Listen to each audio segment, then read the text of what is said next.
You ask Tiger to solve. This deals with linear equations with one unknown. The final result is x equals 9. Let's solve it step by step.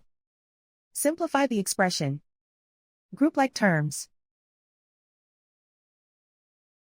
Simplify the arithmetic. Group all constants on the right side of the equation. Subtract 9 from both sides. Simplify the arithmetic.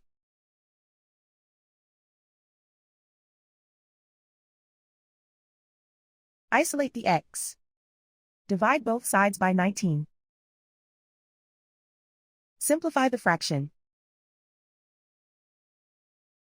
Find the greatest common factor of the numerator and denominator.